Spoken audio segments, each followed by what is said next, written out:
വയറ്റിൽ വരുന്ന ക്യാൻസർ, വയറ്റിൽ വരുന്ന അർബുദം അല്ലേ? നമ്മൾ പലരും പലപ്പോഴും ഇതിനെക്കുറിച്ച് കുറേയേറെ കേൾക്കാറുണ്ട്. പക്ഷേ ഇത് എല്ലാം ഒരു ജനറലൈസ്ഡ് ടേമാണ്. വയറ്റിൽ വരുന്ന, അതായത് നമ്മുടെ ദഹന സങ്കേതം, നമ്മുടെ ആ ഒരു പ്രക്രിയയിൽ വരുന്ന എല്ലാ ഓർഗൻസിനും ക്യാൻസർ വന്നു ചേരാനുള്ള സാധ്യതയുണ്ട്. അതുകൊണ്ട് തന്നെ നമ്മുടെ വയറ്റിലെ ക്യാൻസറിന്, അല്ലെങ്കിൽ ഈ നമ്മുടെ ദഹനേന്ദ്രിയങ്ങളിൽ അല്ലെങ്കിൽ ദഹന സങ്കേതത്തിൽ വരുന്ന ക്യാൻസറിനെ 3ആയിട്ട് ഭാഗിക്കാറുണ്ട്.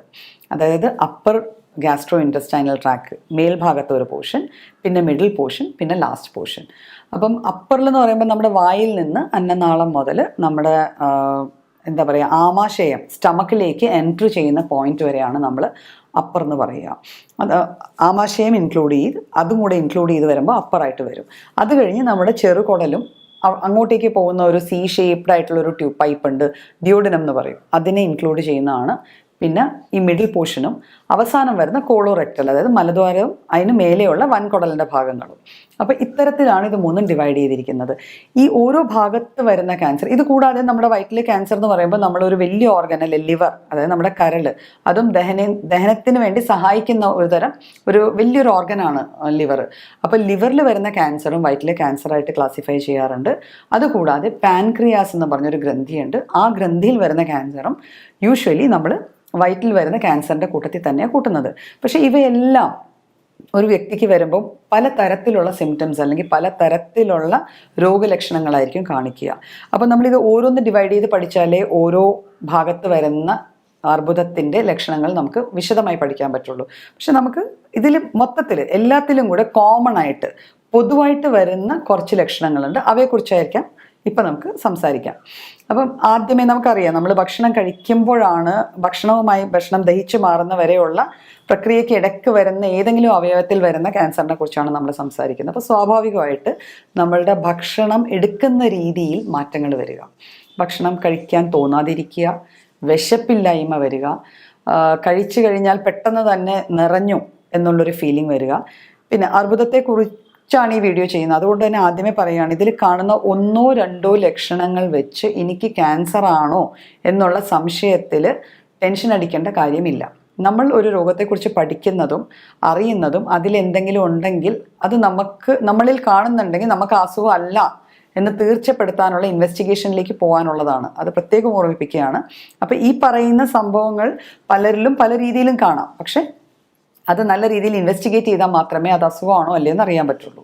അപ്പോൾ ആദ്യം പറഞ്ഞ ലക്ഷണം, നമുക്ക് ഭക്ഷണം കഴിക്കുമ്പോൾ ഒന്നെങ്കിൽ പെട്ടെന്ന് വയറ് നിറഞ്ഞതുപോലെ, അല്ലെങ്കിൽ പെട്ടെന്ന് നെഞ്ച് വരെ നമ്മളുടെ ഭക്ഷണം ചെല്ലുമ്പം ഫില്ലാവുന്നു, നമുക്ക് ഇറക്കാൻ പറ്റുന്നില്ല, സോഫ്റ്റ് ആയിട്ടുള്ള ഭക്ഷണമേ കഴിക്കാൻ പറ്റുന്നുള്ളൂ, കട്ടിയുള്ള ഭക്ഷണം കഴിക്കുമ്പോൾ എവിടെയോ തടയുന്നു എന്നുള്ള ഫീലിംഗ്. ഇത്തരത്തിലുള്ള ഫീലിങ്സ് നമുക്ക് ഒരു വയറ് സംബന്ധമായ ഏത് അർബുദത്തിലും കാണാം. എന്നാലും മേൽഭാഗത്ത് വരുന്നത്, അത് വായി കഴിഞ്ഞ് നമ്മുടെ അന്നനാളം തൊട്ട് ആമാശയം വരെ വരുന്ന അർബുദങ്ങളിലാണ് യൂഷ്വലി നമുക്ക് ഇവിടെ നിന്നേ കഴിക്കുമ്പോൾ ഒരു ഇറക്കാനുള്ളൊരു ബുദ്ധിമുട്ട് ഫീൽ ചെയ്യുക. പിന്നെ ചില സമയത്ത് നമ്മൾ പറയാറുണ്ട്, ഇപ്പം നമ്മുടെ ആമാശയത്തിൻ്റെ ഏറ്റവും അവസാനത്തെ ഭാഗമാണല്ലോ റെക്റ്റം. അപ്പോൾ അവിടെ നിന്ന് നമ്മളിപ്പോൾ മലവിസർജനം ചെയ്യുമ്പോൾ അതിൽ രക്തം കാണുക, അത് വയറ്റിൽ ഏതെങ്കിലും ഒരു ഭാഗത്തുള്ള ക്യാൻസറിൻ്റെ ഒരു ലക്ഷണമാകാം. നിർബന്ധമായി ആകണം എന്നല്ല, ആകാം. അപ്പോൾ ഈ രക്തം കാണുന്നത് തന്നെ പല രീതിയിലായിരിക്കും. ഇപ്പം കട്ട പിടിച്ച രക്തമാണ് യൂഷ്വലി മലത്തിൽ കലർന്ന് കാണുന്നതെങ്കിൽ അത് സ്വാഭാവികമായിട്ട് നമ്മുടെ ആമാശയത്തിൻ മേൽഭാഗത്തിൽ നിന്ന് വരുന്ന ഒരു രക്തസ്രാവത്തിൽ നിന്നായിരിക്കും അതുണ്ടാവുക. ബിക്കോസ് ആമാശയത്തിൽ നമുക്കറിയാം ഒരു ആസിഡ് ഉണ്ട്, ആസിഡുമായിട്ട് രക്തം കലർന്ന് വരുമ്പോൾ അതിൻ്റെ കളർ മാറി അത് ഡാർക്ക് കളറാവുന്നു. അപ്പോൾ ആ ഡാർക്ക് കളറാണ് മലത്തിൽ കാണുന്നതെങ്കിൽ നമുക്ക് ഏകദേശം ഒന്ന് ഊഹിക്കാം അത് ആമാശയത്തിൻ മേൽഭാഗത്തുള്ളൊരു ക്യാൻസറിലാണ് വരുന്നത്. അല്ലാതെ ഒരു ഫ്രാങ്ക് ആയിട്ടുള്ള ബ്ലീഡിങ്, ഒരു സാധാരണ ബ്ലഡ് പോലത്തെ ബ്ലഡ് ആണെങ്കിൽ അത് മിക്കവാറും അവസാന ഭാഗത്തിൽ നിന്നുണ്ടാവുന്ന ഒരു രക്തസ്രാവത്തിൽ നിന്നായിരിക്കും ഉണ്ടാവുക. അപ്പോൾ യൂഷ്വലി നമുക്കൊക്കെ അറിയാം, ക്യാൻസർ എന്ന് പറയുമ്പോൾ ഒന്നെങ്കിൽ ഒരു മുഴ ഡെവലപ്പ് ചെയ്യാം, അല്ലെങ്കിൽ ആ ഭാഗത്തെ കോശങ്ങൾക്ക് മാറ്റം വന്ന് അതിന് തടിപ്പുണ്ടാവുക, അത് എന്ത് ജോലിയാണോ അതിൻ്റെത് ആ ജോലി ചെയ്യാൻ പറ്റാണ്ട് വരിക, അതിൽ എന്തെങ്കിലും ഒരു തടസ്സങ്ങൾ ഉണ്ടാവുക. അപ്പോൾ ഇത്തരത്തിലാണല്ലോ, അതുകൊണ്ടുണ്ടാവുന്ന കാര്യങ്ങളായിരിക്കും പിന്നെ ഉണ്ടാവുക. അതായത് ഒന്നെങ്കിൽ ഓക്കാനം അല്ലെങ്കിൽ ഛർദി ഉണ്ടാവാം. നമ്മളുടെ വിസർജന ശീലങ്ങൾ, ഇപ്പോൾ ചിലർക്ക് യൂഷ്വലി കോൺസ്റ്റിപ്പേറ്റഡ് എന്ന് പറയും, എപ്പോഴും മലബന്ധമാണ് എന്ന് ചില വ്യക്തികൾ പറയാറുണ്ട്. ചിലർ പറയാറുണ്ട് എനിക്ക് അങ്ങനെ ഒരു പ്രശ്നമേ ഇല്ല, എനിക്ക് എപ്പോഴും ലൂസായിട്ടാണ് വയറ്റിൽ നിന്ന് പോവുക. പക്ഷേ ഇങ്ങനൊരു അസുഖം ഉണ്ട് എന്ന് സംശയിക്കേണ്ട അവസ്ഥ എന്ന് പറയുമ്പോൾ ഒന്നെങ്കിൽ മലബന്ധം ഭയങ്കര കഠിനമായിട്ട് വരിക, നമുക്ക് മരുന്ന് കഴിക്കണം എന്നുള്ളൊരു തോന്നൽ വരിക, അല്ലെങ്കിൽ മലബന്ധവും വയറ്റിളക്കവും മാറിയും മറിച്ചും വരിക. പതിവില്ലാതെ വയറിളക്കമുള്ള ഒരാൾക്ക് മലബന്ധം വന്ന് പിന്നെ വീണ്ടും വയറിളക്കത്തിലേക്ക് പോയി വീണ്ടും മലബന്ധം വരിക. അപ്പോൾ ആ രീതിയിൽ വരുമ്പോൾ ആ ഒരു ശീലത്തിലുണ്ടാവുന്ന മാറ്റവും വയറ്റിലെ ക്യാൻസറിൻ്റെ ഒരു ലക്ഷണമാകാം.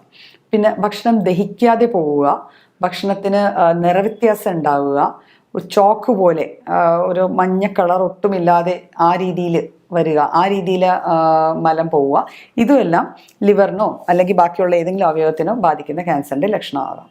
പിന്നെ സ്വാഭാവികമായിട്ട് നമുക്കറിയാം, നമ്മൾ ഭക്ഷണം കഴിച്ചു കഴിഞ്ഞാൽ നമുക്ക് ആദ്യം ഫീൽ ചെയ്യണം നമ്മുടെ വയറ്റിൽ തന്നെയാണ്, അല്ലേ? ഇപ്പോൾ വയറ് വല്ലാണ്ട് വീർത്തിരിക്കുന്നു, ഗ്യാസ് നിറഞ്ഞിരിക്കുന്നു, തട്ടുമ്പോൾ ഒരു ശബ്ദം കേൾക്കുന്നു, എന്തോ വയറ്റിൽ എന്തോ ഉള്ളതുപോലത്തെ ഒരു ഫീലിംഗ്, എന്തോ നിറഞ്ഞു നിൽക്കുന്ന ഒരു ഫീലിംഗ്, കിടന്നാൽ നമുക്ക് ശ്വാസം കിട്ടാണ്ട് വരിക, വയറിലെ ആ വീർപ്പ് കാരണം ശ്വാസം കിട്ടാണ്ട് വരിക, ഇതും വയറ്റിലെ ക്യാൻസറിൻ്റെ ലക്ഷണങ്ങളിൽ പെടുത്താവുന്നതാണ്. പിന്നെ ചില ഭക്ഷണത്തിനോട് അമിതമായ ഒരു ആസക്തി തോന്നുകയും ചിലതിനോട് പതിവില്ലാത്തൊരു വിരക്തി തോന്നുകയും ചെയ്യുക.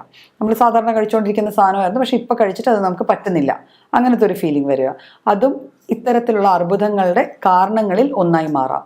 വയറുവേദനയും ഒരു ലക്ഷണം തന്നെയാണ്. വയറുവേദന പക്ഷേ എല്ലായ്പ്പോഴും ഇതിൻ്റെ കൂടെ തന്നെ ഉണ്ടാവണമെന്നില്ല. വയറ് വല്ലാതെ വീർത്ത് വരിക, അല്ലെങ്കിൽ കുടവയറ് വെക്കുന്നത് പോലെ പെട്ടെന്നൊരു വ്യക്തിക്ക് കുടവയറ് വെച്ചോ എന്നുള്ളൊരു തോന്നൽ, ഈ ലക്ഷണങ്ങളെല്ലാം. ഇത് കൂടാതെ അനീമിയയുടെ, അതായത് രക്തക്കുറവിൻ്റേതായ ഫീച്ചേഴ്സ് കാണിച്ച് തുടങ്ങുവാണ്. ഒരാൾ പെട്ടെന്ന് വെയിറ്റ് കുറയുവാണ്, പെട്ടെന്ന്, അതായത് ഒരു കാരണവുമില്ല, സാധാരണ പോലെ ഭക്ഷണം കഴിക്കുന്നുണ്ട്, എന്നിട്ടും സാധാരണയെക്കാളും കൂടുതൽ വെയിറ്റ് കുറയുന്നുണ്ട്. അപ്പം ഇത്തരത്തിലെ കാര്യങ്ങൾ ഒരു വ്യക്തിയിൽ കാണുകയാണെങ്കിൽ നമുക്ക് അത് വയറ്റിലെ ഏതെങ്കിലും ഒരു അവയവത്തിലെ ക്യാൻസർ ആയിട്ട് സംശയിക്കാം. അങ്ങനെ ഒരു സംശയം നമുക്ക് തോന്നിയാൽ നമ്മൾ ചെയ്യേണ്ടത് എത്രയും പെട്ടെന്ന് നമ്മുടെ അടുത്തുള്ളൊരു ഡോക്ടറെ കണ്ട് വേണ്ട ലാബ് പരിശോധനകൾ അത് ചെയ്ത് അത് അല്ല എന്ന് തീർച്ചപ്പെടുത്താനുള്ള കാര്യങ്ങൾ നോക്കുക. ഇനി അതാണെങ്കിൽ തന്നെ അതിൻ്റെ ചികിത്സയിലേക്ക് വേണം അടുത്തൊരു ഫോക്കസ് ചെയ്യേണ്ടത്. വയറ്റിലെ ക്യാൻസർ വന്നു ചേരാനായിട്ട് ചില കാരണങ്ങളുണ്ടാവും. ഒരു ജനിതക ഘടകവും ഫാമിലി ഹിസ്റ്ററിയും കൂടാതെ പുകവലി വല്ലാണ്ട് അമിതമായി പുകവലിക്കുന്ന ഒരു വ്യക്തിയിൽ ഇതിന് ചാൻസസ് കൂടുതലാണ്. അതുകൂടാതെ ഇപ്പം നമ്മൾ ഈ അൽഫാം പോലെ പുകച്ച് കഴിക്കുന്ന, മാംസം പുകച്ച് കഴിക്കുന്ന അല്ലെങ്കിൽ കരിച്ച് കഴിക്കുന്ന ഒരു പ്രവണത നമ്മളുടെ ഇപ്പോഴത്തെ തലമുറയിൽ കുറേയേറെ കാണുന്നുണ്ട്. അപ്പോൾ ആ സ്മോക്ഡ് ആയിട്ടുള്ള മീറ്റ് കഴിക്കുക, പ്രോസസ്ഡ് ആയിട്ടുള്ള മീറ്റ് കഴിക്കുക, ടിൻഡ് ഫുഡ്, പിക്കിൾഡ് മീറ്റ്, അപ്പോൾ ഇങ്ങനത്തെ സാധനങ്ങൾ കഴിക്കുന്ന ആൾക്കാരിൽ ഇത് വരാനുള്ള ചാൻസസ് കൂടുതലാണ്. ഇത് കൂടാതെ അമിതമായി അല്ലെങ്കിൽ റെഗുലറായി മദ്യം സേവിക്കുന്ന ആൾക്കാർക്ക്, മദ്യപാനമുള്ള വ്യക്തികളിലും ഇതിനുള്ള സാധ്യതകൾ കൂടുതലാണ്. പിന്നെ ഒരു ഹിസ്റ്ററി ഓഫ് സ്റ്റമക്ക് സർജറി, നമ്മുടെ വയറിൽ ഒരു അൾസർ ഉണ്ടായിട്ട് അതിനൊരു സർജറി ചെയ്തിട്ടുണ്ടെങ്കിൽ അവിടെയും ആ സ്കാറിൽ, സർജറി സ്കാർ, വയറ്റിനകത്തുള്ള സ്കാറിലേക്ക് ഒരു ക്യാൻസർ ഡെവലപ്പ് ചെയ്യാനുള്ള ചാൻസസ് പലപ്പോഴും കൂടുതലായിട്ട് കാണാറുണ്ട്. പിന്നെ ചില വൈറൽ ഇൻഫെക്ഷൻസ്, ഒരു EB വൈറസ് എന്ന് പറയും, EB വൈറൽ ഇൻഫെക്ഷൻ ഹിസ്റ്ററി ഉള്ള വ്യക്തികൾ ശ്രദ്ധിക്കേണ്ടതാണ്. അവർക്കിങ്ങനെ ഈ തരത്തിലുള്ള എന്തെങ്കിലും ലക്ഷണങ്ങൾ ഉണ്ടെങ്കിൽ ചാൻസസ് ആർ ദെയർ അത് ഒരു ആമാശയ അല്ലെങ്കിൽ ഒരു വയറ്റിലെ ക്യാൻസർ ആയിട്ട് മാറാനുള്ള ചാൻസസ് ഉണ്ട്. പിന്നെ പൊല്യൂഷൻ ഒരു വലിയ ഫാക്ടറാണ്. അതായത് കെമിക്കൽസുമായിട്ട് എക്സ്പോസ്ഡ് ആയിട്ട് ജോലി ചെയ്യുന്ന ആൾക്കാർ, അങ്ങനത്തെ ഇൻഡസ്ട്രീസിൽ ജോലി ചെയ്യുന്ന ആൾക്കാർ, ആസ്ബസ്റ്റോസ് അല്ലെങ്കിൽ ഈ കൽക്കരി പോലത്തെ സാധനങ്ങളെ കുറേയേറെ ഹാൻഡിൽ ചെയ്യുന്ന ആൾക്കാർ, റബ്ബർ ഇൻഡസ്ട്രിയിൽ വർക്ക് ചെയ്യുന്നത്, ആ കെമിക്കൽസുമായിട്ട് എക്സ്പോഷർ ഉള്ള ആൾക്കാർ, പിന്നെ നേരത്തെ പറഞ്ഞ ജനിതക ഘടകങ്ങളും ഫാമിലി ഹിസ്റ്ററി, ഒരു ഗ്യാസ്ട്രിക് അൾസറിൻ്റെയോ ഗ്യാസ്ട്രിക് ക്യാൻസറിൻ്റെയോ ഹിസ്റ്ററി ഉണ്ടെങ്കിൽ അതും ഈ ക്യാൻസർ വന്നു ചേരാനുള്ള ചാൻസസ് കുറേയേറെ കൂട്ടുന്നുണ്ട്.